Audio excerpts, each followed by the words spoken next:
the line between protection and control.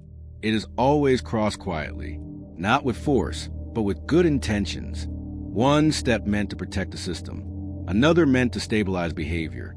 And suddenly, protection begins to look a lot like control. To understand why this line matters today, we have to return to moments when intervention felt undeniably necessary. Crises demanded action. Markets needed reassurance. Confidence had to be restored quickly. In those moments, drawing firm boundaries felt less important than preventing damage. The urgency of the situation compressed the time available for deliberation. And in that compression, the distinction between protecting the system and directing it was lost. Protection expanded gradually. Tools designed to absorb shock began shaping outcomes. Rules meant to limit harm started guiding behavior. Each step was justified by stability. Each step reduced uncertainty. And each step made the next one easier to accept. The incremental nature of the expansion was essential to its success. No single measure crossed the line definitively.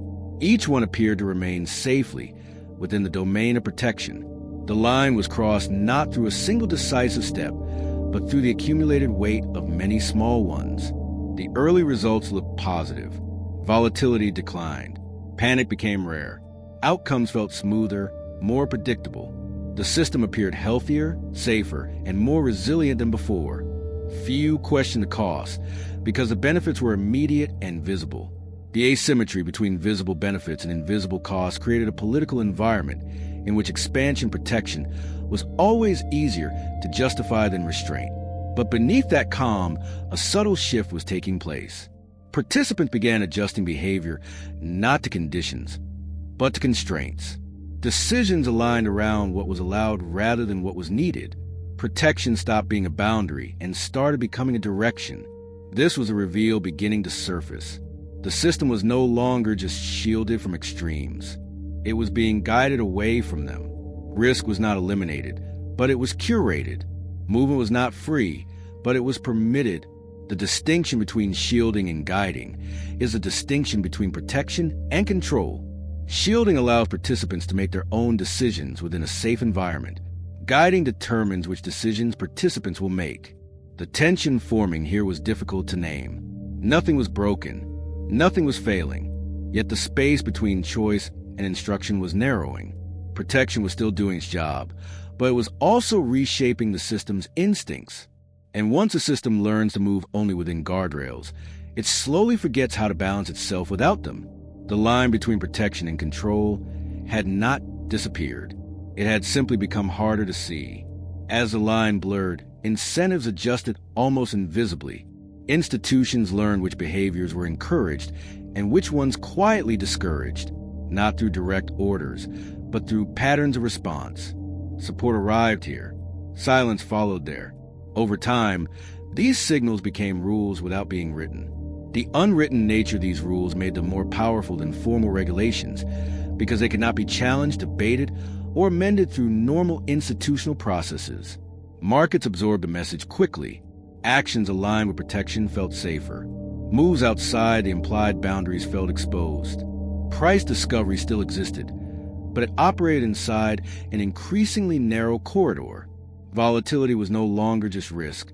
It was deviation. This shift altered accountability. When outcomes were shaped by protective structures, responsibility softened. Success felt shared. Failure felt ambiguous. It became harder to tell whether results reflected collective judgment or guided outcome. The system still worked, but its feedback loop was changing. The contamination of the feedback loop was perhaps the most consequential effect of the blurring line. A system that cannot distinguish between organic outcomes and managed outcomes cannot accurately assess its own health. The reveal deepened. Control does not need enforcement to exist. It can emerge from expectation alone. When participants anticipate protection, they adjust behavior preemptively. The system becomes compliant not because it must be, but because it expects alignment to be rewarded. The preemptive compliance that expectation produces is more thorough than any enforcement mechanism could achieve, because it operates at a level of decision-making rather than at the level of behavior. The early conflict sharpened here. Protection was preventing harm, but it was also filtering behavior. Diversity of response declined. Experimentation narrowed. The system grew smoother, but less expressive. Stability increased, but sensitivity decreased. Those inside the system began to feel constraint.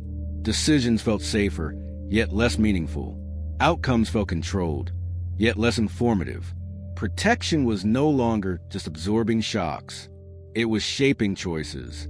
And when choices are shaped consistently enough, the difference between guidance and control becomes more than philosophical. It becomes structural. The conflict reached its emotional peak when the system faced a moment that demanded judgment rather than compliance. Conditions were shifting. Signals were mixed. There was no clear crisis, only uncertainty.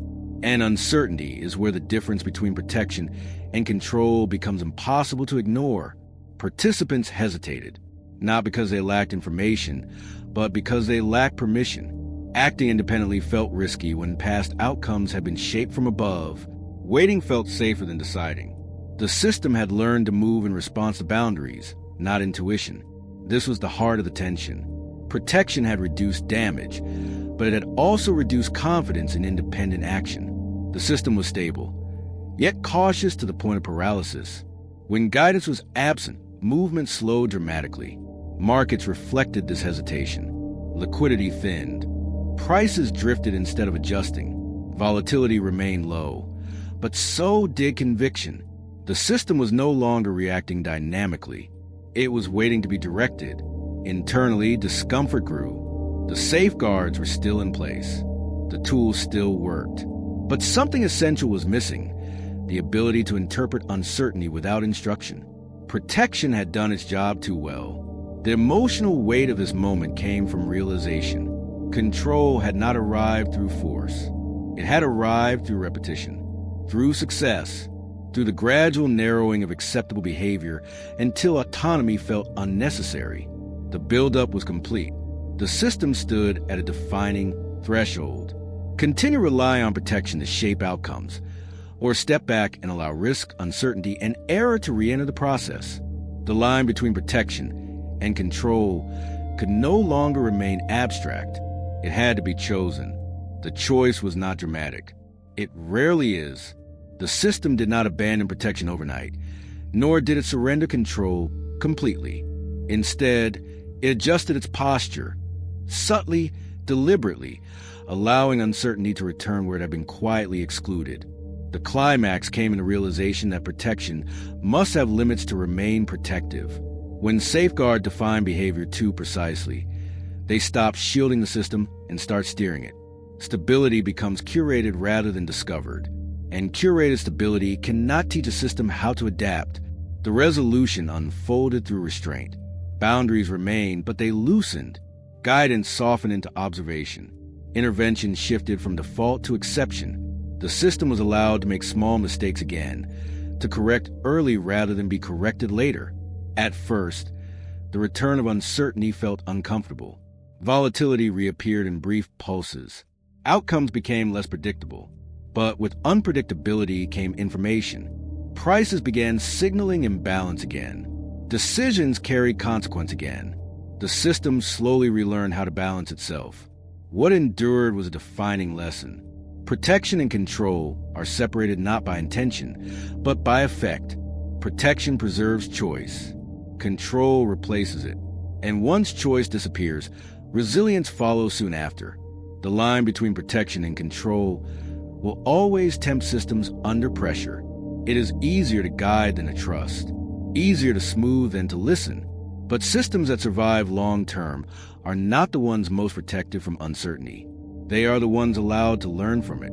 Sometimes the smallest shift in perspective becomes the beginning of a new future. The line